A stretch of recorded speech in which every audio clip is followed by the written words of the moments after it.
Hello everyone, मातृभाषा channel में आपका स्वागत है। मेरा नाम बबीता डिमरी है और हम लोग उत्तराखंड एनटी 2024 हिंदी विषय की तैयारी कर रहे हैं, जिसमें हमारे टॉपिक का नाम है जनपदीय भाषा और साहित्य।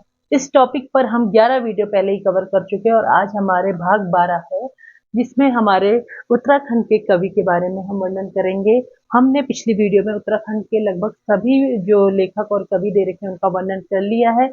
आज हमारे अंतिम 2 कवि बचे हैं, मोहनलाल नेगी और चंद्रलाल वर्मा। आज इन दोनों को कवर करने के बाद हमारा ये टॉपिक कंप्लीट हो जाएगा और इसके बाद हम अपना अगला टॉपिक शुरू करेंगे। तो आइए इन पे चर्चा करते हैं।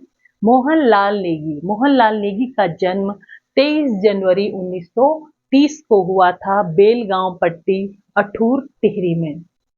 इनकी हाई स्कूल और इंटर की जो इन्होंने स्कूल की पढ़ाई की वो है प्रताप इंटर कॉलेज टिहरी में, और इनकी मृत्यु हो गई थी 2020 में।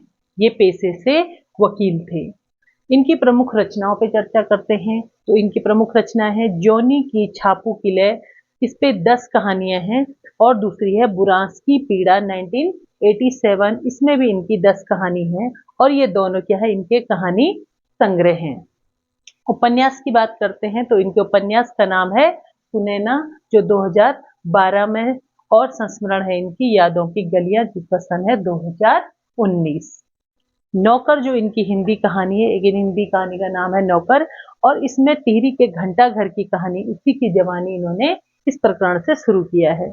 2019 में इनको डॉक्टर गोविंद चातक स्मृति आखर साहित्य सम्मान दिया गया। ये यहाँ पे भी 2019 आ गया कि 2019 में ने डॉक्टर गोविंद चातक स्मृति आखर साहित्य सम्मान दिया गया। तो क्या पढ़ा आपने मोहनलाल नेगी के बारे में कि जन्म 23 जनवरी 1930, बेलगाम पट्टी अठूर टिहरी, स्कूल है प्रताप इंटर कॉलेज टिहरी में, मृत्यु 2020 में, और पेशे से क्या थे, वकील थे। प्रमुख रचनाएं जो कहानी संग्रह 2 इनके बहुत फेमस है, जिनका नाम है जोनी के छापू किले और बुरांस की पीड़ा 1987। दोनों में 10-10 कहानियां हैं और दोनों क्या है, कहानी संग्रह है। उपन्यास का नाम है सुनैना 2012, जिसका प्रकाशन वर्ष है, संस्मरण है यादों की गलियां।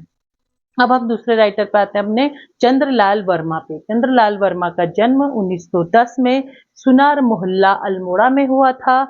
इनका उपनाम जो था वो चौधरी था। क्या था? चौधरी था। पिता का नाम मोहनलाल वर्मा, और व्यक्तित्व इनका कैसा था? बिल्कुल मस्त मौला था।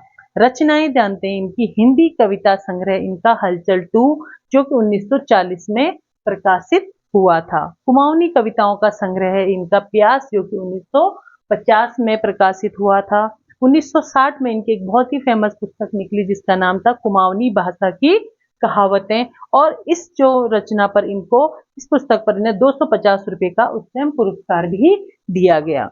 कुमाऊनी में लिखी इनकी जो रचनाएं हैं वो शक्ति साप्ताहिक पत्रिका में प्रकाशित होती थी। क्वेश्चन आ सकता है कि इनकी कुमाऊं में लिखी पुस्तकें किस पत्रिका में छपती थी? तो शक्ति साप्ताहिक पत्रिका।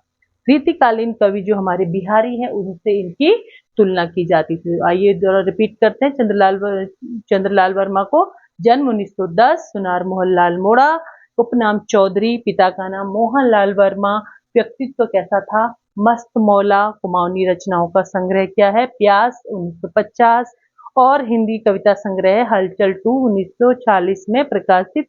1960 में जो पुस्तक आई कुमाऊनी भाषा की कहावतें, इस पर इन्हें 250 रुपए का पुरस्कार भी दिया गया।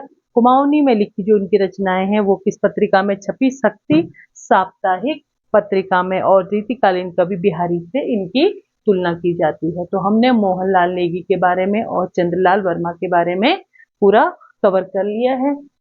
आज हमारा ये टॉपिक जनपदीय भाषा और साहित्य हो चुका है कंप्लीट। इस पर हमारी ये 12वीं वीडियो है, यानी 12 भागों में हम इस पूरे टॉपिक को कंप्लीट कर पाए हैं। अब हम नेक्स्ट वीडियो जो बनाएंगे अपने अगले टॉपिक पे बनाएंगे। टॉपिक का नाम मैं आपको बता देती हूँ। टॉपिक रखेंगे हम प्रयोजन मूलक हिंदी। मैंने कहा था कि जो टॉपिक हमें बहुत कम मिलते हैं हम उसी से शुरू करेंगे। इसलिए सबसे मुश्किल टॉपिक जो हमें लग रहा था जनपदीय भाषा और साहित्य लग रहा था, जिसपे कि बहुत कम जानकारी उपलब्ध थी। उम्मीद है कि मेरा ये प्रयास आपको बहुत अच्छा लगा होगा।